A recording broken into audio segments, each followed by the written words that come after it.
An enigmatic radio broadcast that no one claims to run has been transmitting a monotonous droning sound like this one, virtually non-stop for over 5 decades.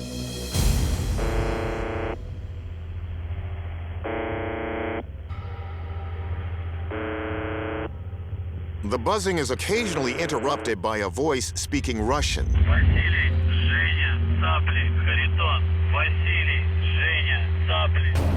Ryan Schaum, an amateur radio enthusiast, runs one of many websites devoted to the phenomenon. What originally got me into the buzzer was the mystery of it, like who's broadcasting this, why they are, and what possible purpose could it have. I did kind of get hooked to it, so I just keep on searching for more information about it, hoping to find some sort of rational explanation. Investigator Chase Klotsky says thousands of dedicated enthusiasts like Ryan are heating up the internet with talk that the buzzer's origin is the former Soviet Union. We trace it back basically to Russia. Could be anything from the communication device to speak to submarines, or a coded way to speak to spies, their military. There is another theory that the buzzer is part of a nuclear deterrent system, a so-called dead hand station. The theory behind the dead man switch is that if Russia is attacked and decimated, the buzzer stops, and then nuclear weapons are automatically deployed in retaliation to the West. The nuclear dead hand system is part of a long-standing policy called mutual assured destruction, or MAD. If all sides know nuclear war is unwinnable, no one will start one. But is the buzzer really a part of that, or does it have another disturbing purpose? Let's ask the experts. We turn to our military expert, Tim McMillan. He studied the history of the buzzer, and he's skeptical it has anything to do with nukes. In 2010, the signal ceased. Very fortunately, we didn't see the launch of any missiles, we didn't see apocalypse, and so that would suggest that it's probably not linked to some type of nuclear detonation device. So, what about the submarine signaling theory? When I first heard about this buzzer, I thought it must be a way to communicate with submarines deep in the oceans, but that requires very low frequency transmission. ELF, or extremely low frequency waves, can penetrate seawater hundreds of meters deep. At these frequencies, the signal doesn't degrade much due to atmospheric conditions or the depth of the ocean. But Kaku says the buzzer works at a much higher frequency. So he thinks it's being used to communicate with people on land, but at a great distance. You might say to yourself, well, why don't the Russians simply use the internet? Well, the problem with that is security. And so you want to use over-the-horizon radio for certain kinds of sensitive communication. Shortwave radio is phenomenally good at sending messages past the line of sight because these messages actually bounce off the ionosphere and then come back down to Earth. So you could shoot messages across entire continents. These regular intervals of noise, they're basically saturating this shortwave radio channel so other people can't hop on the station and compete with you. But why do that? Dr. Gottesman says that by claiming the frequency, Russia can use it at any time as a so-called numbers station to send secret messages, often hidden in a group of numbers as they are read out loud. 87, 62. And McMillan agrees. It's fairly unsophisticated, but a brilliant way to communicate with your deep cover spies who may be all the way across the world. Other countries, including the US, have allegedly used so-called numbers stations for espionage. And if it's an old-school form of spycraft, McMillan says it's still useful. The idea of continuing to use it today, why not? It makes your adversaries have to listen in. It makes them try to crack a code that maybe you're not even using anymore. But it could be something else that we haven't even considered. It's an unknown. Who knows? If nothing else, it's a mystery. So our verdict is mixed. We're pretty sure it's a Russian number station, but we don't know exactly what sort of messages it's sending, if it's currently in use, or if it's a ruse, or if it's just a placeholder for the frequency. So for now, we're just gonna have to keep listening with anticipation for the next big clue. In late 2016, several diplomats and other employees stationed at the US Embassy in Havana, Cuba, report feeling ill after hearing a strange, high-pitched noise. According to the Associated Press, this recording could be that noise. The sound is a high-pitched whine that seems to undulate, even writhe, which produces a nails-on-the-chalkboard effect. Similar attacks are later reported by U.S. officials in China, Austria, and Russia. Mark Polymeropoulos, a senior CIA official, believes he was targeted one night while on official business in Moscow. This was by far the most terrifying experience. The room was spinning. I couldn't stand up without falling down. I felt nauseous. I had an incredible case of tinnitus, ringing in my ears, a headache, so I knew something was seriously wrong. The sudden onset of peculiar side effects baffles U.S. officials. Studies later show the injuries resemble a concussion, but with no signs of impact. Not only were we subject to an attack, but I think it's still ongoing. And that poses a lot of serious questions for the U.S. government. What was believed was going on at the time was diplomats were believing they were attacked by some sort of sonic weapon. Eventually, this is named Havana syndrome. If the Havana syndrome is caused by some sort of sonic weapon, it wouldn't be the first time that sound has been weaponized. This is something that goes far back in a more rudimentary form, using blaring loud music in different war zones. Now, as technology has advanced, there's been a lot of different hypothetical and actual practical operational platforms that use sound as a weapon. The sonic weapon most commonly deployed today is the long-range acoustic device, which has been recently used by police departments to break up major protests and riots. The LRAD system was designed for crowd dispersal in a non-lethal way. These kind of weapons are only advancing, but sound is being weaponized more and more. So folks, this is scary stuff and very real. What is that sound? Recorded in Havana. Did it make U.S. personnel sick? Or was there some other weapon or force responsible? Let's ask our experts. Is the sound a recording of a sonic weapon? We asked our audio expert, Dr. Ben Gottesman. You can see most of the energy is concentrated between 2 and 3 kilohertz. This is a really sensitive spot when it comes to human hearing. It's why baby cries grab our attention so much. Whereas in the sound released by the Associated Press, we see that the frequency range is much higher, between 6 and 8 kilohertz. And so the frequency ranges of these two sounds do not line up. But could this sound be some other sonic weapon? Gottesman has his doubts. And I've worked in some tropical locations, and there were times where I would hear very similar piercing calls. This sound is produced by a species of tropical cricket called the Indies short-tailed cricket. As you can see, the frequency range is a perfect overlap, and it also has similar harmonic characteristics. So I'm saying that it is a really clean match. So the sound is just chirping crickets, coincidentally recorded at the moment people were getting sick. So, could Havana syndrome have been caused by a different kind of weapon, when people can't hear? In the medical studies that have been done, including the National Academy of Sciences report, a microwave weapon is the leading culprit right now. And that's based on the injuries that have been observed in different patients. Way back in 1962, an American scientist, Alan Fry, suggested a microwave weapon could be used to raise the temperature inside a person's ear by a millionth of a degree. That would be enough to cause a victim to feel dizzy, nauseous, or experience pressure in their heads. And get this, Fry later lectured on the topic to the Soviet Academy of Sciences in Moscow. So could the Russians be behind some new technology? While the injuries are consistent with exposure to microwave weapons, it's important to know that these type of weapons are unknown to exist. So frankly, it really is a mystery. There's enough physical and medical evidence that it does appear to be a weapon, but what is causing it is truly an unknown. It's a real concern. It's a split decision.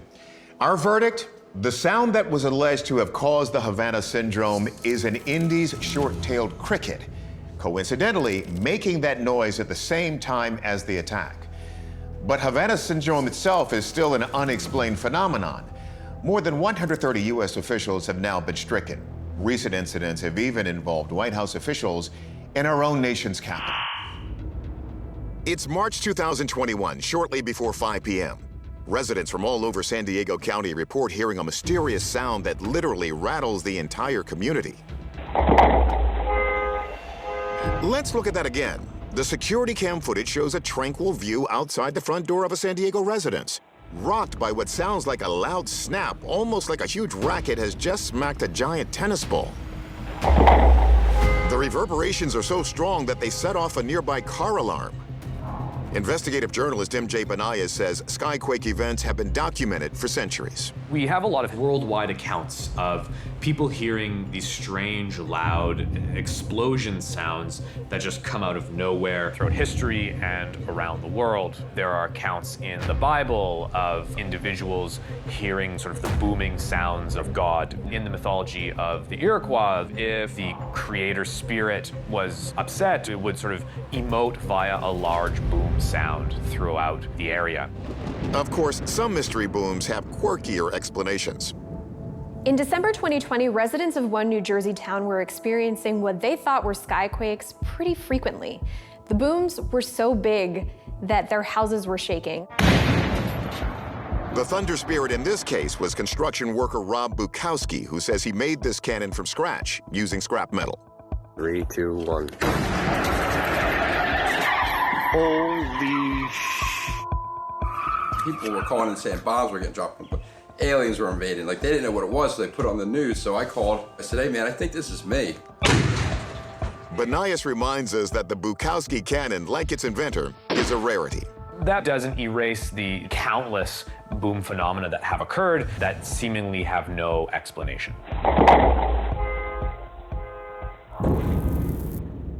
Local police got calls about the San Diego Skyquake from all across the county.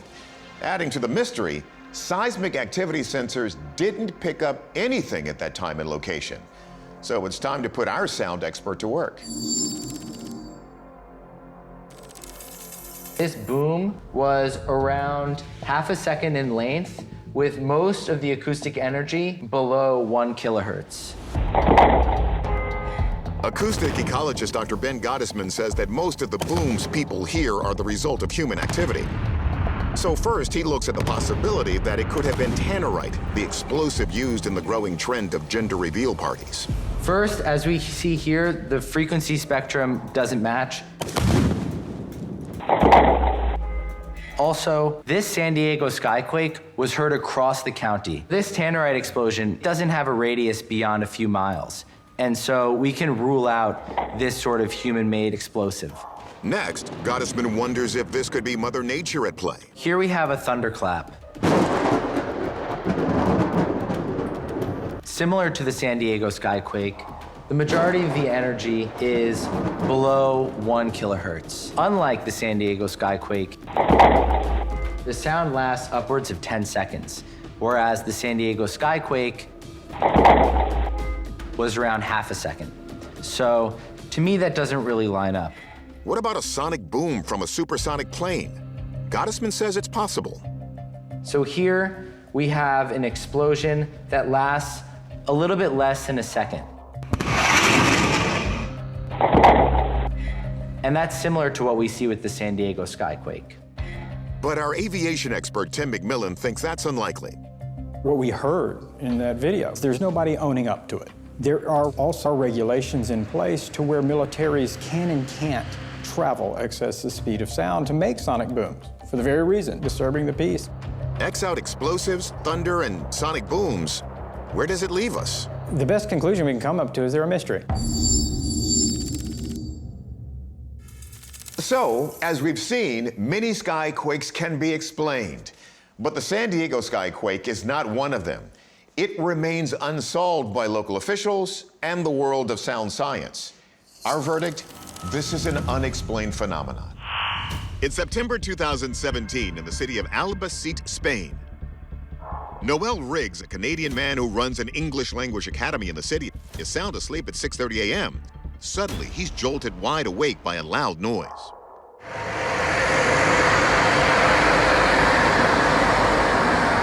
Noel goes out on his balcony, and as the thunderous sound continues, he starts recording. Saturday morning, Spain. It's a weird noise, sounds like a metallic noise. From the footage, we can see that the streets down below and the skies up above are completely empty, but the metallic sounds keep coming in waves. There was construction in the area. My brain was saying construction noise. Then I realized it was 6:30 in the morning on a Saturday, and I thought, no, that's not right. That's not normal. I think it's even against the law. Noel looks for answers online, and a debate ensues. Journalist Aaron McCarthy says a few claim they've heard a similar sound before. There's a theory that these sounds are something what's called sky trumpets. These are strange trumpet-like noises emanating from the sky that have occurred all over the world. When people hear these sky trumpets, their minds automatically go to the book of Revelation, which says that there are 7 angels that will blow 7 trumpets that bring about a series of apocalyptic events.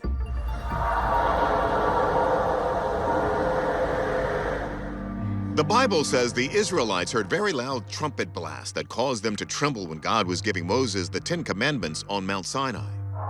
And many centuries later in colonial America, the settlers reported hearing mysterious loud noises from the sky that the Iroquois told them were the sounds of the Great Spirit continuing to shake the earth.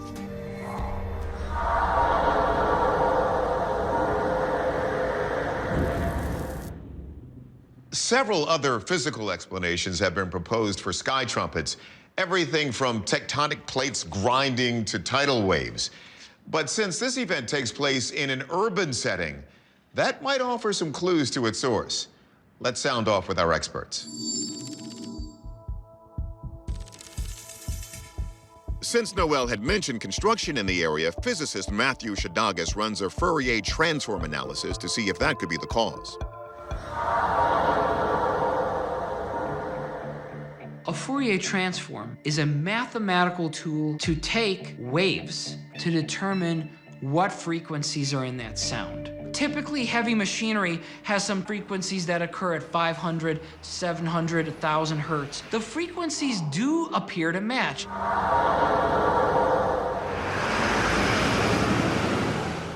What makes it unusual is that it doesn't seem to be a time of day where you could have construction or heavy machinery. Noel confirms there was no work going on at the construction site that morning, so meteorologist Juan Hernandez checks to see if a bizarre weather event could be to blame. It is typical to see a thermal inversion in these parts of the country, in Spain. A thermal inversion occurs when you have cold or cool air near the surface, and then you have warmer air aloft. Oftentimes that acts as a wall to bounce off any sound waves that may have come from faraway places.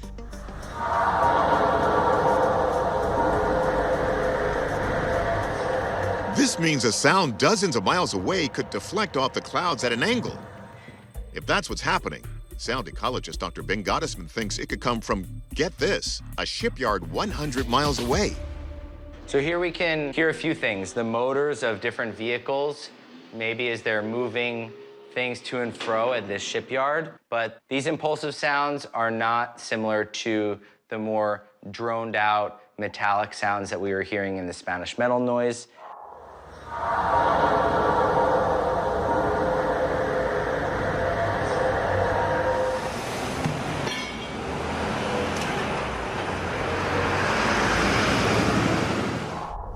But Gottesman does concede that with the sound traveling such a far distance, there's a chance it could have been warped.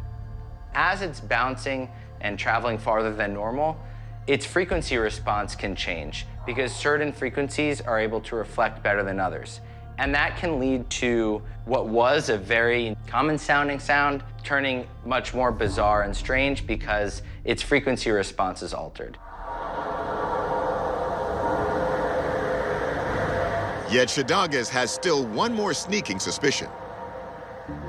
Unfortunately, the waters have been muddied by how easy it is to hoax a sound. I did a Fourier analysis of some scary fictional noises.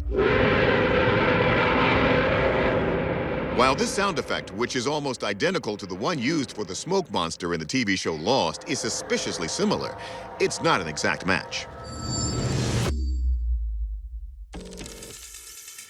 Our verdict: the source of the strange metal sound remains unknown.